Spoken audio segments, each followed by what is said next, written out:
My Lai happened in the Americal Division, and there was a lieutenant by the name of Lieutenant Calley, William Calley.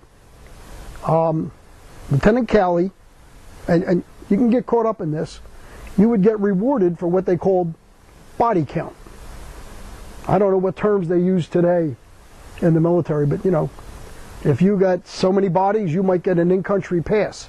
There was places where you could go in the southern part of Vietnam for a 5-day R&R, rest and recreation, or maybe 7 days out of the country. My Lai was an area just a little south and west of Chu Lai. He went in there one day with his men, and it's frustrating. They were stepping on landmines. They were losing a lot of people to landmines. It gets very frustrating. But it doesn't give you the right to kill civilians. He killed 109 women and children and old men.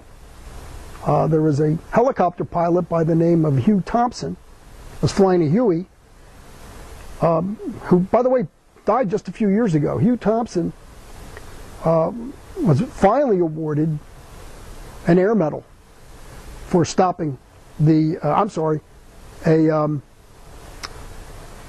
Distinguished Flying Cross. Officers get Distinguished Flying Crosses for stopping the massacre. He flew down, saw what was going on. He couldn't understand. He saw all these people being lined up at a ditch and being shot. And he told his door gunner, if these people don't stop, open up on them. He went over and actually pulled the gun on Calley and made him stop. That was probably March of '68, in and around that time frame. There was kind of a cover-up. But then guys came home and started talking about it, and then there was an investigation. In the week between Christmas and New Year's, 1969,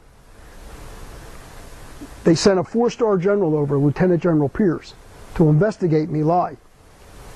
And in fairness, it was a very dangerous area. It was an area where there was a lot of hostile fire. However, just my humble opinion, you can never kill women and children or old men. Unless someone's got a weapon, you just can't do that. I'm sorry. I don't strike a lot of favor with a lot of vets. Sorry about that.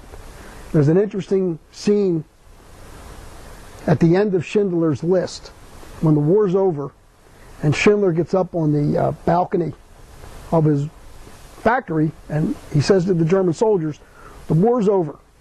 And he said, I know you've been given orders to kill all the prisoners. He said, but you can go home, you can drop your weapons and go home to your families as men.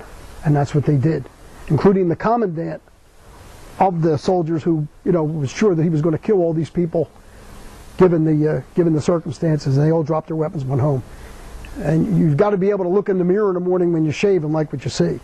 Calley got caught up in this body count system, and he did it, and it's wrong. They went over, had an investigation. They didn't want a 4-star general getting killed. So they put a battalion out there to make a secure perimeter around the village. Of course, the general flew back every night, back to the Americal Division headquarters. He didn't stay out there. But they did investigate and did. Charges came up. Calley went to jail. Nixon pardoned him. In fact, Calley died like a year or two ago. We were the supply and the defense for that investigation. We were going out there with troops every day, going out with supplies to make sure a 4-star general didn't get killed. The lieutenant colonel who was in charge of that security was a gentleman by the name of Lieutenant Colonel Schwarzkopf, who I actually met, who, you remember, was General Schwarzkopf from the First Iraq War, from Desert Storm. So I met him when he was a lieutenant colonel. He was an Americal Division officer at the time. I actually, when I went back to Vietnam in 2004, and I spent some time where I was stationed, I actually visited the My Lai Memorial, and I left with the curator of the museum pictures that I had taken during that investigation to kind of validate their claim. They have a big memorial there. The ditches are still there. And there's plaques in English and in Vietnamese, as you know, this family lived here, this family lived there. It was just a little hamlet. I mean, there probably weren't more than 20 or 30 huts there. So I honestly, I can't put my head inside of Callie's head. I don't know what he was thinking. Certainly we all had frustrations at the time, but and I think we only have one other combat veteran in here. Any other combat vets? I mean, it's just something that there's a certain honor that you don't betray. Sorry. That's just my personal feeling. So, any other questions? Could you, before class, we were talking a little bit about Colin Powell's relationship with this? Yeah. I was a platoon sergeant from Philadelphia. And, you know, Philadelphia is a fairly diverse, culturally diverse city, a lot of ethnicity.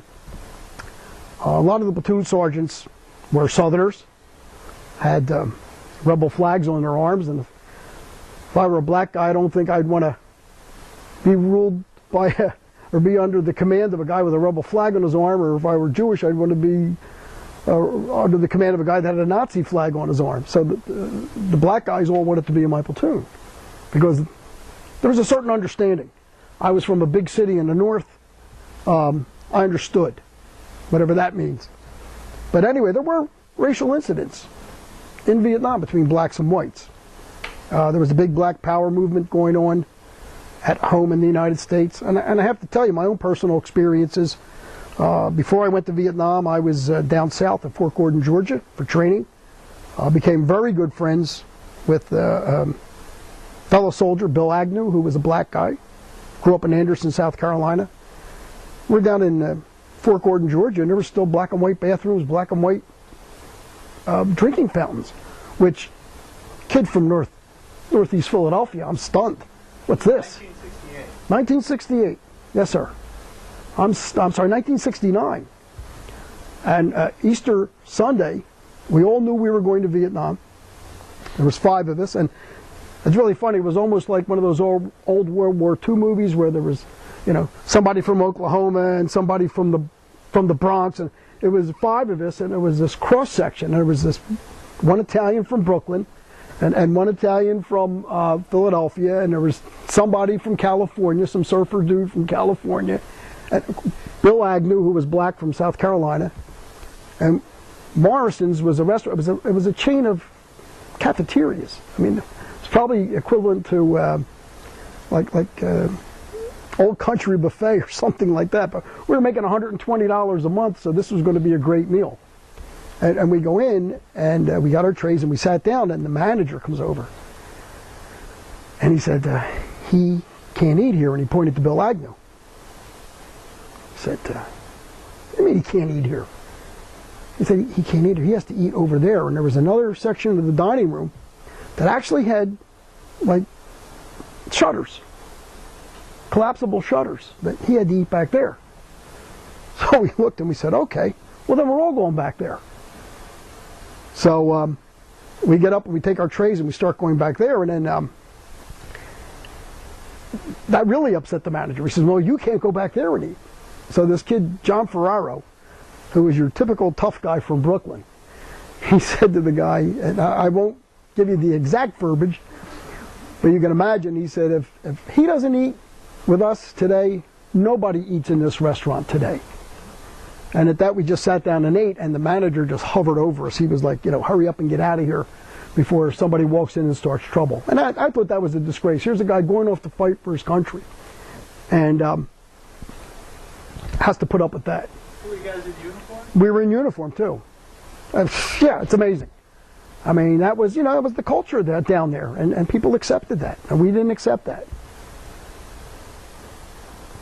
So, anyway, I digress, but there were incidents between blacks and whites, and they wanted to try and keep it quelled, because guys would actually shoot at each other. So as where guys would drink a few beers and slug it out, everybody had a weapon, and guys would shoot each other. If you think Chester's bad or Philadelphia's bad, you get 25,000 guys drunk and with weapons, and they start calling each other names. It gets real interesting real quick. Anyway, a lot of the black guys wanted to be in my platoon.